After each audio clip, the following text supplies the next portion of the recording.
So in my last video, I provided a very brief overview and explanation of what CLAY is. So here's a quick recap. CLAY is a, CLAY is an acronym for Connect, Live, Adapt, Yield.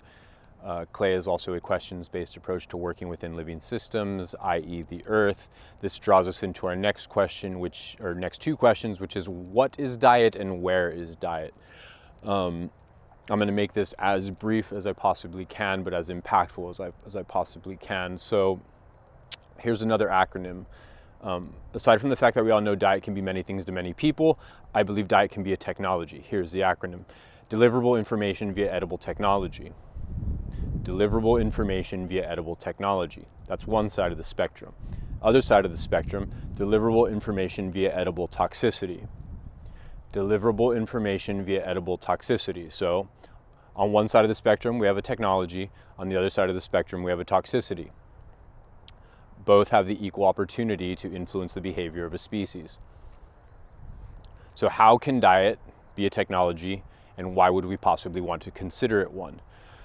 Well, I'm just going to go through a very basic, brief explanation that should hopefully convince you that it is clearly a technology. So if plants and trees are photosynthetic processors producing all forms of benevolent chemistry, sometimes malevolent, but primarily benevolent chemistry, we could consider them technologies. If flowers are a nonverbal communication system spreading their dialogue across varied species, we could consider their communication systems a technology.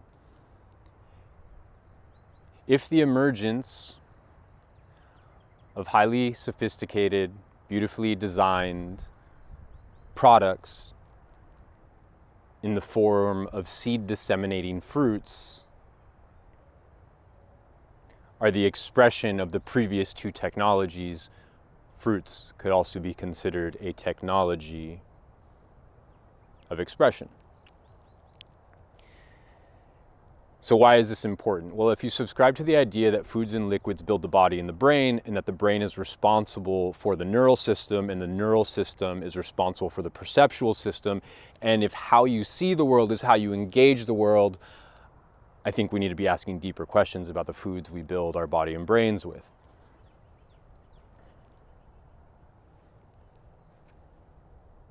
Where is diet? Diet sits in many positions for many different people. It sits in very unique positions for all communities and all societies. I've arrived at the realization that diet, interestingly enough, sits at the intersection of ecology, culture, and consciousness. So a technology, a natural technology, sits at the intersection of ecology, culture, and consciousness. Ecology being the relationship between an organism and its environment, culture being a way of life, consciousness being the primary domain of one's experience, i.e. perception. You can expand on those definitions. Those are obviously very short and simple, designed for this video, but I think you can get the picture that I'm trying to paint, that at the center of ecology, culture, and consciousness, you have a delivery system of technology. And that delivery system is designing the perceptual apparatus. And if how we see the world is how we engage it, that feedback loop needs to be discussed.